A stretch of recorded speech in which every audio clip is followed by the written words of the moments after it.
ಎಲ್ಲರಿಗೂ ನಮಸ್ತೆ. ಎಲ್ಲರೂ ಚೆನ್ನಾಗಿದ್ದೀರ ಅಂತ ಅನ್ಕೋತೀನಿ ರೀ. ಇವತ್ತು ಬೇಸಿಕ್ ಕ್ಲಾಸ್ 7ನ ಹೇಳ್ಕೊಡ್ತಾ ಇದ್ದೀನಿ.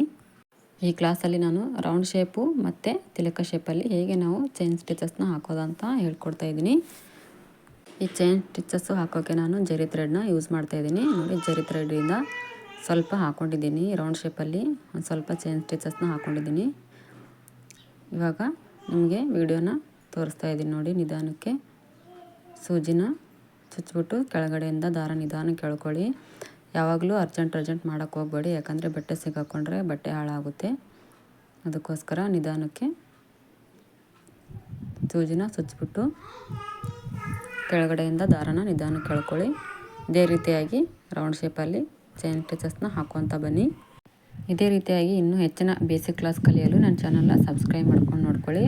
ಸಬ್ಸ್ಕ್ರೈಬ್ ಮಾಡಿದ್ಮೇಲೆ ಆಲ್ ಅನ್ನೋ ಬಟನ್ ಮೇಲೆ ಕ್ಲಿಕ್ ಮಾಡಿ ನನ್ನ ಫಸ್ಟ್ ನೋಟಿಫಿಕೇಷನ್ ನಿಮಗೆ ಬಂದು ತಲುಪುತ್ತೆ. ನೋಡಿ, ಇವಾಗ ನೀವು ಬಿಗಿನರ್ಸ್ ಇರೋದ್ರಿಂದ ನಿಮಗೆ ಚೈನ್ ಸ್ಟಿಚಸ್ಸು ಈ ರೌಂಡ್ ಶೇಪಲ್ಲಿ ಹಾಕೋಕ್ಕೆ ಬೇಗ ಬರೋದಿಲ್ಲ. ಅದಕ್ಕೋಸ್ಕರ ಬಿಗಿನರ್ಸ್ ಇದ್ದರೆ ಮೊದಲಿಗೆ ಸ್ವಲ್ಪ ನಾವು ರಿಂಗ್ನ ರೊಟೇಟ್ ಮಾಡಿಕೊಂಡು ಹಾಕೋದ್ರಲ್ಲಿ ತಪ್ಪೇನಿಲ್ಲ. ಅದಕ್ಕೋಸ್ಕರ ರಿಂಗ್ನ ರೊಟೇಟ್ ಮಾಡಿಕೊಂಡು ನಿಮ್ಗೆ ಯಾವ ಕಡೆ ಅನುಕೂಲ ಆಗುತ್ತೆ ಆ ಕಡೆಯಿಂದ ಹಾಕೊತ ಬನ್ನಿ. ಮೊದಲು ನೀವು ಚೈನ್ ಸ್ಟಿಚಸ್ಸು ಹಾಕೋದು ಕಲಿಯೋದು ತುಂಬ ಇಂಪಾರ್ಟೆಂಟು.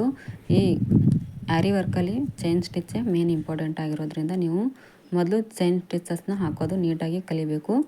ಅದಕ್ಕೋಸ್ಕರ ಮೊದಲು ನೀಡಲ್ನ ಹ್ಯಾಂಡಲ್ ಮಾಡೋದು ಕಲಿಬೇಕು. ಬರ್ತಾ ನಿಮಗೆ ರೂಢಿ ಆಗುತ್ತೆ.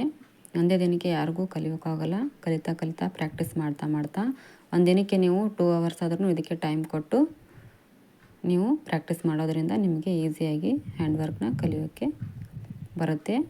ನೋಡಿ, ಇವಾಗ ಕೊನೆಯಲ್ಲಿ ಮುಗಿಸ್ತಾ ಇದ್ದೀನಲ್ವ. ಇವಾಗ ಎಂಡಲ್ಲಿ ಚೈನ್ ಸ್ಟಿಚ್ನ ಮತ್ತು ಇನ್ನೊಂದು ಚೈನ್ ಸ್ಟಿಚ್ ಹಾಕಿರ್ತೀವಲ್ಲ ಅದ್ರ ಮಧ್ಯದಲ್ಲಿ ಈ ದಾರಾನ ತೋರಿಸ್ಬಿಟ್ಟು ಒಂದು ಚೈನ್ ಸ್ಟಿಚ್ ಹಾಕ್ಬಿಟ್ಟು ಇವಾಗ ಎಣ್ಣೆ ಹಾಕಬೇಕು. ಆವಾಗ ನೀಟ್ನೆಸ್ಸಾಗಿ ಅನಿಸುತ್ತೆ, ಅರ್ಧಂಬರ್ಧ ಅನಿಸೋದಿಲ್ಲ.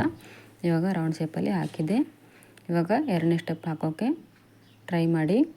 ಸ್ವಲ್ಪ ಏನಾದರೂ ಥ್ರೆಡ್ ಮೇಲ್ಗಡೆ ಉಳಿದ್ರೆ ಅದನ್ನು ಸೂಜಿನ ಕೆಳಗಡೆಯಿಂದ ಚುಚ್ಚಿಬಿಟ್ಟು ಎಣ್ಣೋಟ್ ಹಾಕಿರ್ತೀರಲ್ವ, ಅದು ದಾರ ಉಳಿದ್ರೆ ಕೆಳಗಡೆನೇ ಎಳ್ಕೊಂಬಿಡ್ಬೇಕು ಸೂಜಿ ಚುಚ್ಚಿಬಿಟ್ಟು. ಆಮೇಲೆ 2ನೇ ಸ್ಟೆಪ್ಪು ಚೈನ್ ಸ್ಟಿಚ್ನ ಹಾಕ್ತಾಯಿದ್ದೀನಿ. ಇದೇ ರೀತಿಯಾಗಿ ನೀವು ನಿಧಾನಕ್ಕೆ ಹಾಕ್ಕೊತ ಬನ್ನಿ.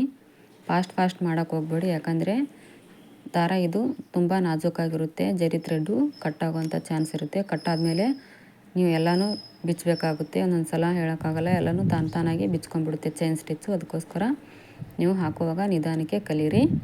ಅರ್ಜೆಂಟ್ ಏನು ಮಾಡೋಕ್ಕೆ ಹೋಗಬೇಡಿ. ಇವಾಗ ರೌಂಡ್ ಶೇಪಲ್ಲಿರುವಂಥ ಚೈನ್ ಸ್ಟಿಚ್ಚು ಆಯಿತು. ಇವಾಗ ತಿಲಕ ಶೇಪಲ್ಲಿರುವಂಥ ಚೈನ್ ಸ್ಟಿಚ್ಚು ಹಾಕೋಕ್ಕೆ ನೀವು ರೆಡಿ ಆಗಬೇಕು. ನೀವು ತಿಲಕ ಶೇಪ್ನ ನಾನು ಈ ಕಡೆಯಿಂದ ಸ್ಟಾರ್ಟ್ ಮಾಡ್ತೀನಿ. ನಿಮಗೆ ಯಾವ ಕಡೆಯಿಂದ ಅನುಕೂಲ ಆಗುತ್ತೆ ನೋಡಿಕೊಂಡು ತಿಲಕ ಶೇಪ್ನ ಸ್ಟಾರ್ಟ್ ಮಾಡ್ಕೋಬೇಕು. ಇವಾಗ ತಿಲಕ ಶೇಪಲ್ಲಿ ಎಡ್ಜಲ್ಲಿ ಇದೆ ಅಲ್ವಾ, ಆ ಎಡ್ಜು ಮೂಗು ನೀಟಾಗಿ ಬರಬೇಕಂದ್ರೆ ನೀವು ಅಲ್ಲಿ ಚಿಕ್ಕದಾದಂಥ ಚೈನ್ ಸ್ಟಿಚಸ್ನ ಹಾಕೋಬೇಕು. ಅದಕ್ಕೋಸ್ಕರ ನೀವು ಯಾವಾಗಲೂ ಬಿಗಿನರ್ಸ್ ಆಗಿದ್ದರೆ ಸ್ಟಾರ್ಟ್ ಮಾಡುವಾಗ ಮಧ್ಯದಿಂದ ಸ್ಟಾರ್ಟ್ ಮಾಡಿ. ಮುಂದೆ ಫಿನಿಶಿಂಗು ನೀಟಾಗಿ ಚೆನ್ನಾಗಿ ಬರುತ್ತೆ. ಈ ತಿಲಕ ಶೇಪಲ್ಲಿ ಕೊನೆಯಲ್ಲಿ ಮೂಗಿದೆ ಅಲ್ವಾ, ಫಿನಿಶಿಂಗು ಅದು ನೀಟಾಗಿ ಬರುತ್ತೆ. ಅದಕ್ಕೋಸ್ಕರ ಮಧ್ಯದಿಂದ ಹಾಕ್ಕೊತ ಬನ್ನಿ. ಆಮೇಲೆ 2ನೇ ಸ್ಟೆಪ್ಪು ಕೂಡ ತಿಲಕ ಶೇಪ್ನ ಹಾಕ್ತಾಯಿದ್ದೀನಿ. ನೋಡಿ, ಕೊನೆಯಲ್ಲಿ ಮಾತ್ರ ಈ ಎಡ್ಜಲ್ಲಿ ಚಿಕ್ಕ ಚೈನ್ಗಳನ್ನ ಹಾಕ್ಕೊಳ್ಳಿ. ತುಂಬ ಚಿಕ್ಕದು ಈ ಕಡೆ ಒಂದೆರಡು ಚಿಕ್ಕದು ಹಾಕ್ಕೊಳ್ಳಿ, ಆ ಕಡೆ ಒಂದೆರಡು ಚಿಕ್ಕ ಚೈನ್ ಸ್ಟಿಚ್ ಹಾಕ್ಕೊಂಡ್ರೆ ನಿಮಗೆ ನೀಟಾಗಿ ಎಡ್ಜು ಚೆನ್ನಾಗಿ ಬರುತ್ತೆ. ಅದಕ್ಕೋಸ್ಕರ ಕೊನೆಯಲ್ಲಿ ಮಾತ್ರ ಮೂಗಲ್ಲಿ ಬರುವಂಥದ್ದಲ್ಲಿ ಸಣ್ಣದಾದಂಥ ಚೈನ್ ಸ್ಟಿಚಸ್ನ ಹಾಕ್ಕೊಳ್ಳಿ. ನೋಡಿ, ಈ ತಿಲಕ ಶೇಪು ಈ ಥರ ಬಂದಿದೆ. ಇನ್ನೂ ಹೆಚ್ಚಿನ ವಿಡಿಯೋಗಳಿಗಾಗಿ ನನ್ನ ಚಾನಲ್ನ ಸಬ್ಸ್ಕ್ರೈಬ್ ಮಾಡ್ಕೊಳ್ಳಿ. ಧನ್ಯವಾದಗಳು.